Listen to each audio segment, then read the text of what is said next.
Hi there, welcome back to JD Answers. Today I got the COSUVOW Wi-Fi app. I'm going to show you step by step how to download the app, how to connect to the app, and then I'm going to show you all the features it has. And I'm going to go over all the menu, and then we'll go to the settings, and I'm going to show you step by step on how to do this. So let's get started. Alright, so you could actually go to the Google Play Store or the Apple Store and download this app. Or you could use the QR code that's in the manual or the one in the box. And I'm going to go ahead and use the one in the box. So I'm going to get my smartphone, then I'm going to use a QR code to connect to the app. Now it's giving me the site and the app pulled up.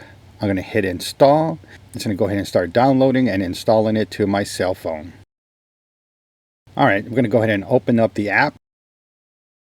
Once the app opens up, it's giving you a privacy note. And if you want to proceed with the terms, then you can go ahead and hit OK and go to the next step.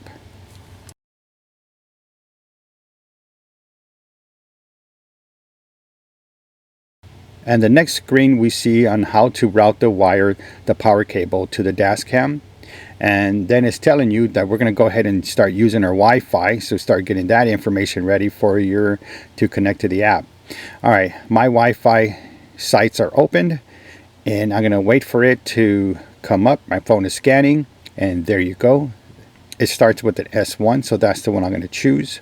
Once I choose it, it's going to ask you for a password, and the password is 1 2 3 4 5 6 7 8.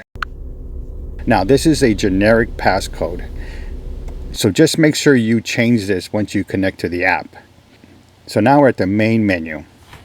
Alright, as I turn this on, you see I have a sun visor on, but this is just for the menu, so we don't have to really worry about this.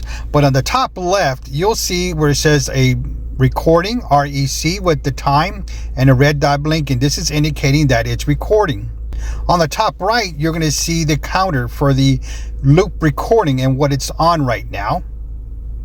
And the bottom right is for your screen, and where you can flip the screen to get your full picture. And let's do that real quick. And there you go, it's a side picture. And that's how you do that. If you need to, we're going to click on back so we could get more of the icons. On the top right, it gives you a little information button.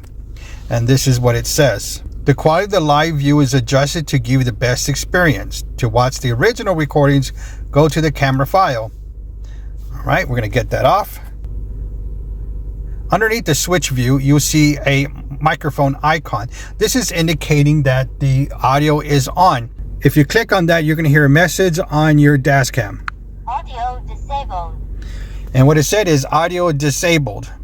And right there on the bottom, you see microphone is off. So this is all the audio inside your cabin. All right, now if you want the audio in your cabin, which I really recommend, let's turn that back on. Audio enabled. And you heard the message, audio is enabled. All right, now in the middle of the screen, you're going to see a video recorder with a pause symbol. And underneath that, you're going to see a picture camera icon. And if we hit the video icon with the pause symbol, you're going to hear this. Stop recording. And what it said was stop recording. So it stopped recording. And on the top left, you're going to see where it says recording paused. Now we click on the video icon with the play symbol. Let's go ahead and hit that. Start recording. And you heard where it says start recording. On the bottom, the message says recording start. All right, now we go to the bottom left. It says camera file. And if we click on that, stop recording. The dash cam says stop recording because it can't record and show you the videos at the same time.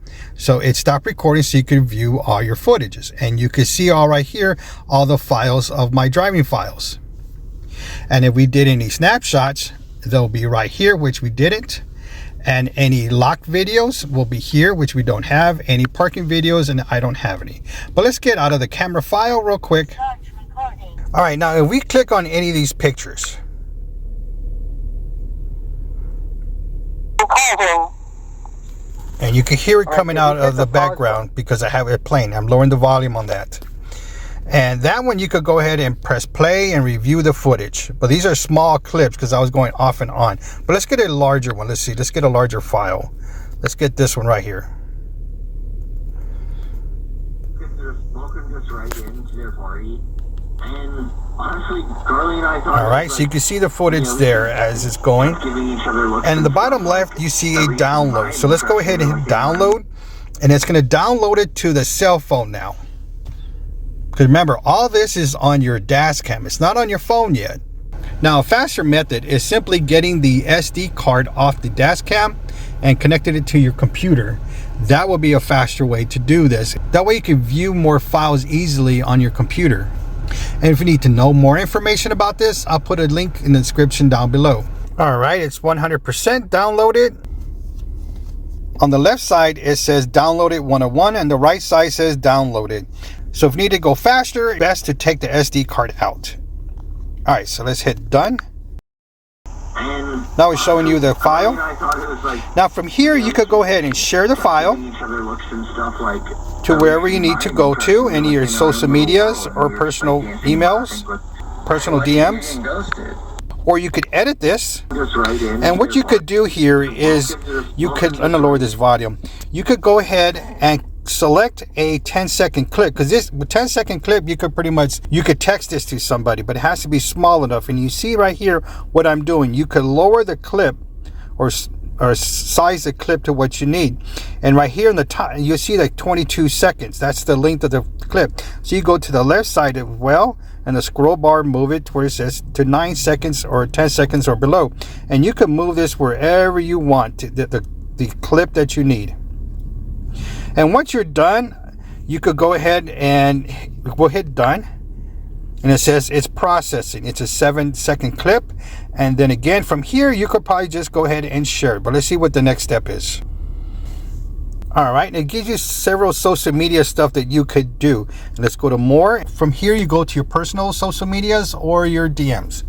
All right, we're gonna get out of that. Now that you know what to do. And again, here's several choices: WeChat, TikTok, QQ Friends, and Sina Weibo. So there you go. All right, so we're gonna get out of this. We don't need to do that. We're gonna hit done. Now, if you want to screenshot a particular area, we could go ahead and do that. We're going to click on that. And right here, you saw capture successful. Or if you want to delete this, let's go ahead and see what the process is. Delete, are you sure? Yes. And it's gone. All right, so we're going to get out of that one. And again, you could choose any of these here. And here's one from O'Reilly's. Again, we could screenshot it right there, download it, or delete it. We already downloaded it. We could just do a screenshot real quick. We did a screenshot, and again, we deleted one before. And the top right, there's an information. Again, here you go about the experience. And we're going to get out of that. Start recording. All right, now we get out of there, and let's go back one more.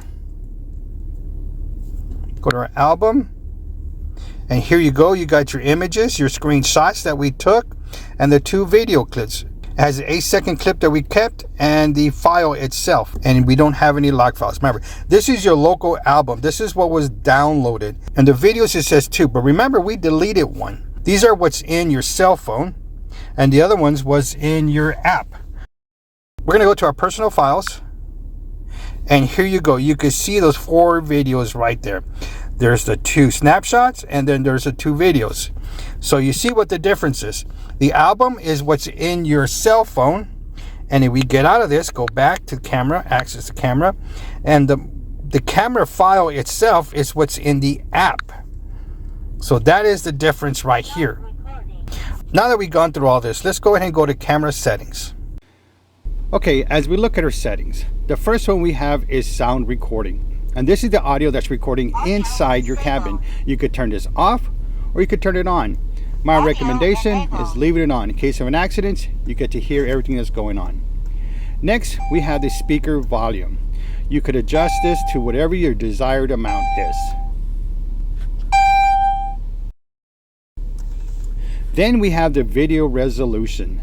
It's currently set on 4K, or you could switch it to 2K. It's pretty much your preference. My recommendation, leave it on 4K is what we got it for. Next is your loop recording. Loop recording will automatically overwrite the oldest video so a new video can be recorded. And you can set this to 1 minute, 2 minute, or 3 minute loop recordings. My recommendation, always keep it to the highest, which is 3 minutes. Next, we have timestamp. You could turn this off or on. What this does is it puts the time and date stamp on the video footage. And this is a great feature, especially when you're doing some research on some videos. All the information's on there. And especially if you have an accident, it has all the information that you need on the footage. Next, we have collision sensing, which is also your G sensor. This is in case you're in an accident, the G sensor will lock that current video and it will not be overridden. You could set this to low, medium, or high. My recommendation is keep it on low. However, in park mode, you want to keep this on high. That way all the triggers are recorded. Next, we have time lapse. You could set this off or on. And the settings are 1 second, 2 seconds, or 3 seconds. It's pretty much your preference. And this is mainly used with parking mode. And what it does is, if you set this, for example, to 2 seconds, and your loop recording is set to 3 seconds, for that 3 minutes, at every 2 seconds, it's going to take a snapshot. And then at the end of 3 minutes, it's going to create a video for you so you can see the time lapse that has gone by. And this is pretty neat. I really like this. And this is a good feature for the parking mode. But remember, you need a hardwire kit in order for this to work. Next, we could go ahead and click on the Wi-Fi name. And there it is. It's displayed. All right. Next, we could go ahead and click on the Wi-Fi password. And right here is where you could change your password. And I recommend you doing this right away. Next is your firmware version. You can see it displayed there. And then next is to format your SD card, and it tells you how much free space you have and the total space you have together. Now let's go ahead and format this SD card, and you can see exactly how it works. A message will pop stating that formatting will erase all the data. Do you wish to continue? And you, of course, you always put yes. Now just remember to save any files you have before you do this. Formatting the memory card. Alright, now it's formatted and you see the message on the bottom. Next is reset, and this is to reset all the settings back to default. But we already went through this, so we're not going to do this. So we're just going to move on. Alright, we're back to this menu. And what we're going to do is we're going to click on more, because this is the last menu function that we haven't gone through. So we're going to go ahead and click on there. And then the first one on the top menu says app settings. And if we click on language, it gives you all the different languages that you have. I need English, so we're going to keep it on English. Next, it has date format.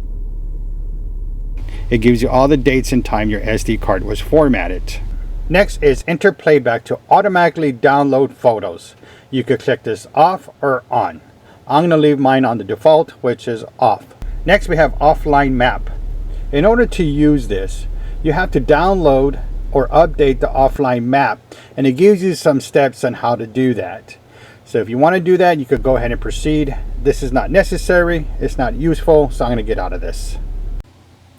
Alright, the next menu is feedback, and if we click on that, it gives you a template to send back to them what the issue is. Then we get back to the main menu, and we're going to go ahead and click about. The first one says contact us, and you could go through mail or Yahoo Mail. Not sure why PayPal's there. Alright, so once you click the one you got, then you could proceed with that. Next, we have share app, and if you click on that, again, you could go like we did previously and use those to share your app. Next, we have version update. If you click on it, it says you need to connect to the internet, because right now it's connected to your dashcam, and dashcam does not have any internet. You got to get off of that and go back to your regular Wi-Fi and update the version there. Alright, we've gone over everything. So this concludes the menu review. If this video was helpful for you, please give me that thumbs up. You know I appreciate that from you. If you're interested in this product, I'll put links in the description down below to purchase. Don't forget to hit that subscribe button and select all notifications, because I got more videos of this dashcam coming out. I also got dashcam reviews, dashcam installations, and tech gadgets. Thank you for watching. Don't forget to subscribe.